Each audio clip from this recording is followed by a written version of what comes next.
Hey everybody, welcome back to Survival Heights Season 2, my 1.16 plus amplified hardcore single player survival series. Now, as you'll see, it's currently day 218 here in the world, and that means quite a bit of time has passed since the previous episode, and I want to show you all some of the things, mainly grinding work, that I've been doing since that previous episode. First and foremost, if you look over here, you'll see that we have ourselves a villager breeder, but we also have all these little pens right here, all these different pods, and in each one of these pods is actually a villager, except for this one. This pod is where a zombie is, and this zombie I've been using to turn villagers into zombie villagers and get really good trades. So if we head over into here, I believe, this one is our feather falling villager that we got, which is now 1 emerald. It's 1 emerald and 1 book to get 1 feather falling 4 book since I've been using the zombie to cure those. I think our mending villager is also in here if I remember this correctly. Yeah, mending 1 emerald and 1 book for 1 mending book, which is a pretty dang good deal.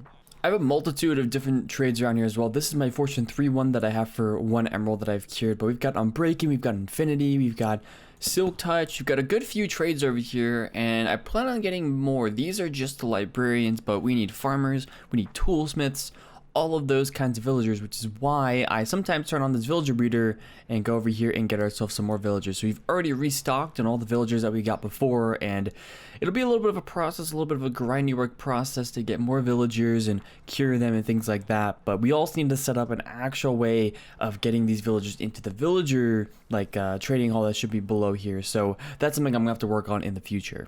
But the other thing you probably notice is this area. So if you look around here, there's a lot fewer trees around here since the last time we were here, and that's because I have been grinding out, chopping down a lot of these trees. I wanted to prepare this area for today and in the future for building our farming village, getting all the crops, the wheat, the carrots, the potatoes, all that stuff that we want to put down here, along with a clearing space, flat space, to put ourselves some houses, some village houses, and sort of design those in the future. So those are most of the things I've been doing since the previous episode. I think if you go over here as well, you'll see the sheep pen, you'll see the cow pen, but you'll also see a pig pen over here, which I've started in order to capture the pigs in case we want to have these in the future. We need to make some proper pens in a not too distant future, but for now, these pens have worked just fine. But ladies and gentlemen, to start off today's episode, we need something to help repair our tools. As you see down below here, these have mending on them, or a good portion of them, at least all of them, I think at this point have mending on them.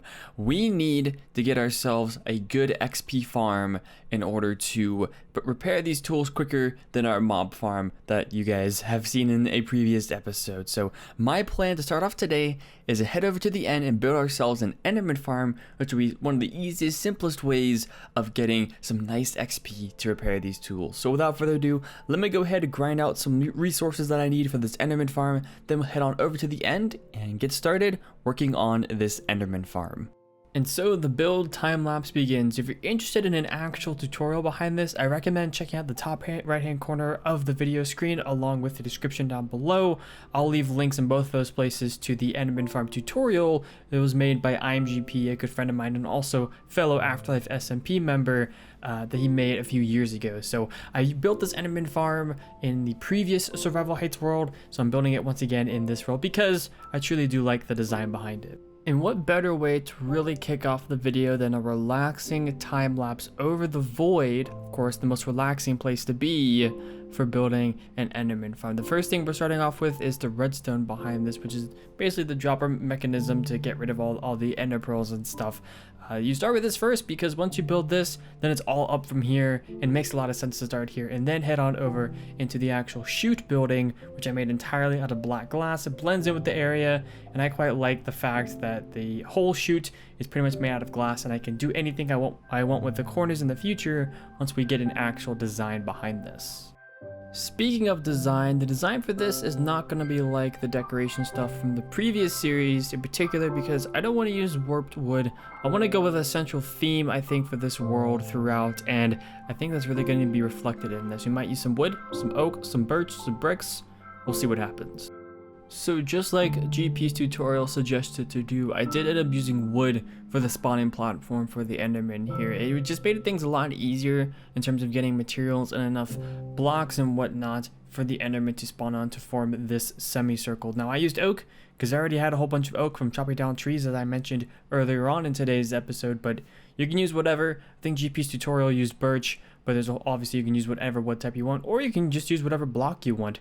When I built this previously, I've used stone, which is kind of like the easiest thing at the time for me to get. So whatever block you have that's the easiest, I would definitely recommend using that, because as long as the Enderman can't pick it up, which I guess don't make it out of dirt, but wood or stone or something along those lines is a lot better. But as long as it's not a block that the Enderman can actually pick up, then it makes a lot of sense to just use whatever blocks you have. Unfortunately, the most annoying part about building the spawning platform is all of the Endermen that spawn along the way. That's why you see me place down a whole bunch of torches. Not that I'll look at them, but they can kind of get in the way at times. So I definitely recommend lighting things up as you go, so you don't have all the Endermen build up like I did when I was building this, because they're just annoying to get in the way, and as you're building it, you really don't want to have to deal with Endermen if at all possible. Not to mention, once you go a little bit later on and get the Endermite for these Endermen to pathfind to, you kind of don't want to have any Endermen there until you absolutely positively want to test that your Endermite is in the minecart and ready to go. And the final steps for this farm are simply to build out the little chamber area in which the Endermite is going to sit. That way the Enderman can pathfind over the trapdoors and fall down into the chute. And, well, once you've done that, then it's time to go ahead and get your Endermite, which if you have a few stacks of Ender Pearls on you, that should be enough. I think I had about 4 or 5 stacks on me. I also ended up naming the Endermite Mike, I believe. It was a suggestion from Twitch chat, actually, when I was getting prepared for this Enderman farm, which, by the way, if you don't follow me on Twitch, I stream 3 days a week, so I definitely recommend checking out that link down below. Overall, the process went pretty smoothly, and as you'll see, once I get rid of all the torches, it's go time. And I mean, we really get some efficient Enderman farming out of this. So big thanks to GP for making the tutorial, and it's a beautiful farm. Without further ado, let's get on back into this video, and I'll show you all the completed product. Well, as you just saw, the Enderman farm is, well, at least the basics of it, officially done. This thing is actually really efficient. I've already repaired a good number, if not all of my tools. As you can see, my pickaxe, my axe, my the hoe, of course, Steve's Legacy. Got to make sure that that is full whenever possible. And we already have a ton more Enderman here. So I also went ahead, if you see here, I went ahead and installed the lever, which is part of GP's tutorial, where this little portion here actually locks the back hoppers. That way, if you do actually want Ender Pearls from this, eventually all these hoppers will build up with Ender Pearls. And then that means you can just take the Ender Pearls and stuff out of the hoppers. So, or if they're just laying on top, you can just pick them up that way. So I'm doing it like that because I want Ender Pearls first. But while that's going on, hello Enderman. This is the whole thing in its beautiful glory. But the thing we have yet to do in today's episode, we have the full Enderman farm done. But all I have for a room to really stand in and kill the Enderman with is this lonely little stone roof basically right here. So we need to go ahead and build ourselves an actual place. I thought I was running into an Enderman right there. We need to build a place around this Enderman farm, so complete with enchantment table, storage, and a pathway to get all the way to the edge, because I haven't put the chest in yet, but there's supposed to be a chest all the way over there as well, where we can get overflow items. Part of this Enderman farm has an overflow sort of capability for things other than Ender Pearls. If I accidentally drop my sword into it, it should pop out at the very end. So that's something that we definitely need to do. So that's next. That's what's next in today's episode. I have an idea, and I hinted it a little bit earlier as to what I want to do for the design of this thing. So without further ado, folks, I'm going to get to building, get a few things done, and I'll give you all some progress updates on the way and kind of talk about the process behind building this little containment area where we can actually kill Enderman. For our first progress update, I made a good bit of progress on the floor. So I replaced all of the leaves that were on the floor with this brick and granite mixture, and I think I mentioned this earlier, but I want to theme this more towards what our main base is like. So the oaks, the granite, the bricks, a little bit of birch, that's the sort of stuff I want to go with here. So over here is where I plan to have the main area, so we're going to walk in through the tunnel right into here. To the right is going to be an array of chests, that way we can store extra Ender Pearls if I ever need any. Over on this side, it's going to be a little bit of a pathway, and I'm thinking at the end here is where we're going to put the enchantment setup and whatnot. That way, we have an enchantment setup that's close to where our extra stuff is. We have this pathway over to get the chest of stuff, which by the way, I've already tested this. I'll show it for you guys as well, but if I go ahead and throw a firework rocket in there, and I release this so that the hoppers are now no longer locked.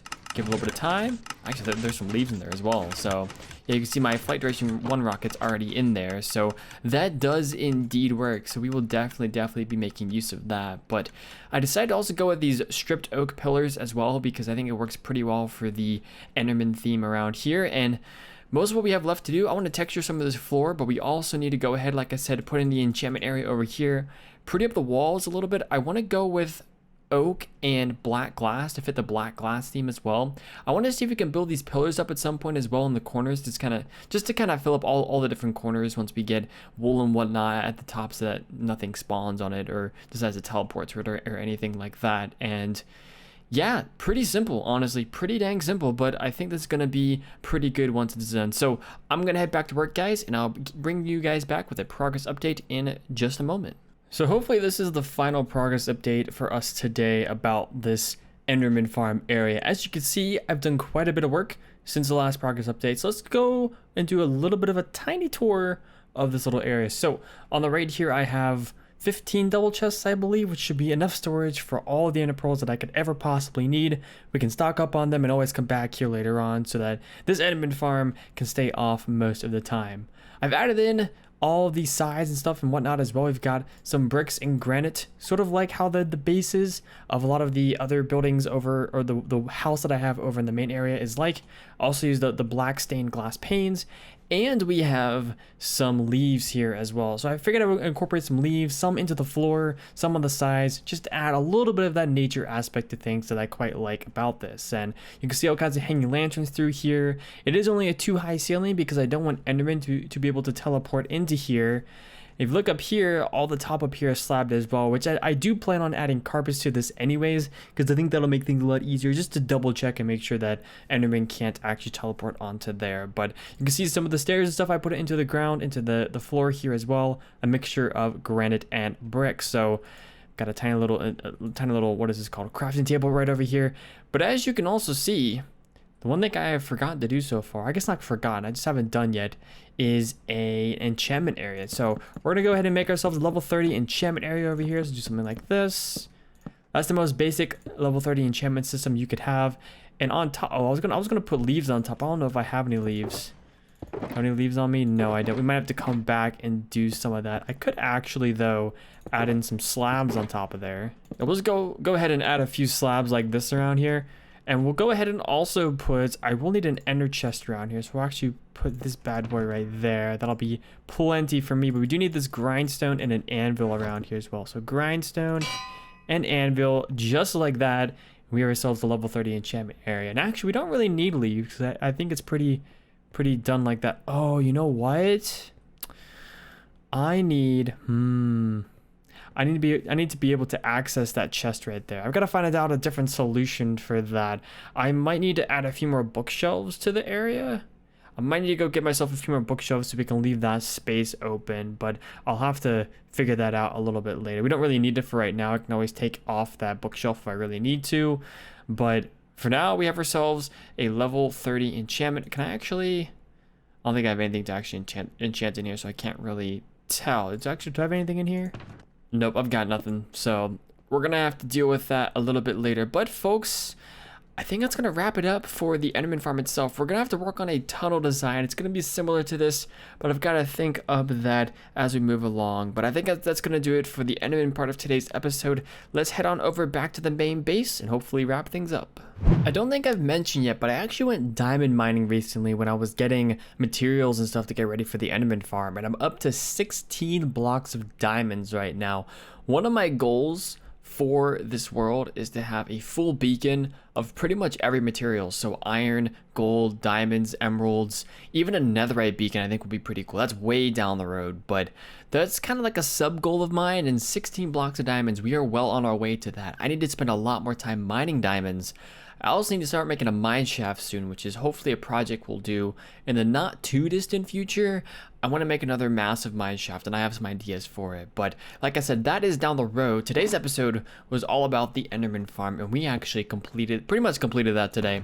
I've got a few like white carpets and stuff in my inventory. I'm gonna keep a spot or like teleportation proofing, not really spawn proofing, but teleportation proofing some of the end areas, and we'll go ahead and work on that end tunnel at some point in the future. But ladies and gentlemen, that is actually going to wrap things up here for today. Let me know what you think of the design of the Enderman farm exterior, as long as GP's Enderman farm tutorial and whatnot, down in the comment section below. Always available for you guys' feedback, and always willing to change things up if I need to.